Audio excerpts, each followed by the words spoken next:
अच्छा, government grant, मैंने Excel file खोल ली है। जो गवर्नमेंट ग्रांट है, okay, वो अगर रिलेटेड टू एक्सपेंडिचर होगी तो ये ट्रीटमेंट है जो मैं आपको अभी बता चुकी हूँ। अगर रिलेटेड टू एसेट है तो ये ट्रीटमेंट होगी। मैं दोनों दोबारा बता देती हूँ, एसेट वाली तो अभी बताई नहीं है।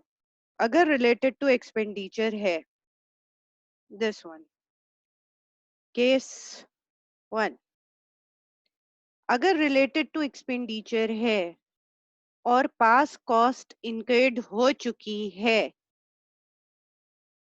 पहले, पास्ट में, जिस मकसद के लिए आपको ग्रांट मिली, एम्प्लॉइज हायर करने हैं, आपने हायर करके उनको पे कर दिया सैलरी एक्सपेंस ऑलरेडी इनकर्ड हो चुका है, तो आप डायरेक्टली पीएनएल में लेस कर दोगे, सॉरी, पीएनएल में क्रेडिट कर दोगे अपनी गवर्नमेंट ग्रांट को, पीएनएल में क्रेडिट कर देंगे आप ग्रांट को इमीडिएटली। और अगर present current salary expense incurred हुआ है, जो फ्यूचर में होना था वो हो गया इनकर्ड, या अभी नहीं हुआ इनकर्ड, फ्यूचर में होगा, तो फिर जब वो इनकर्ड होगा तभी आप गवर्नमेंट ग्रांट को इनकम रिकॉग्नाइज करेंगे, उससे पहले नहीं करेंगे। So in the period when your relevant expense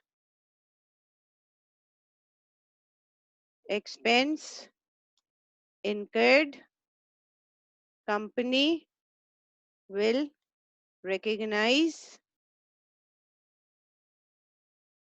government grant as income.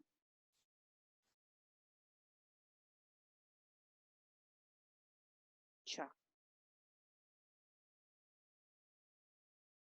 अब इसी चीज को, केस नंबर 1 को हम अपनी फाइनेंशियल स्टेटमेंट में प्रेजेंट कैसे करेंगे, तो उसके भी हमारे पास दो ऑप्शंस हैं। एक, हम ग्रांट इनकम को सेपरेट लाइन आइटम में अदर इनकम लिख दें। सपोज हमने एम्प्लॉयज को हायर करना था और एम्प्लॉयज की जो सैलरी एक्सपेंस है वो है 100,000 और गवर्नमेंट ग्रांट मिली है 80,000।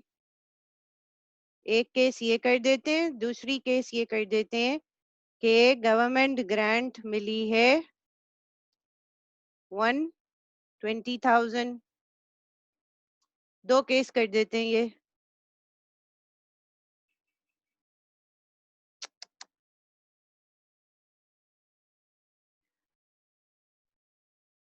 तब आप इसको शो कैसे करेंगे?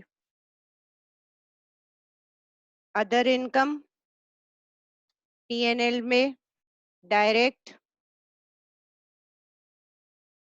80,000 और 120,000। और एक्सपेंस को कैसे करेंगे? Salary expense 100,000 100,000। दूसरा क्या तरीका है?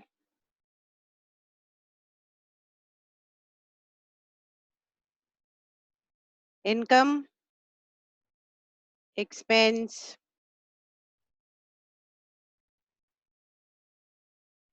तो यहां पर एक्सपेंस हुआ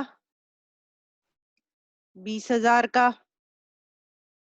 पहले उसमें अगर 80,000 हमारी डेफर्ड, 80,000 हमारी ग्रांट है और हमारा एक्सपेंस जो है वो, चलो इसको 70 कर देते हैं, 70 70, तो हमारा एक्सपेंस ज्यादा हो गया, ग्रांट कम थी, हमने नेट ऑफ कर दिया। 100,000 माइनस 70,000, सो एक्सपेंसेस मोर। और अगर केस ये है कि हमारी ग्रांट 1,20,000 थी तो इनकम हो गई 20,000 से नेट ऑफ करके।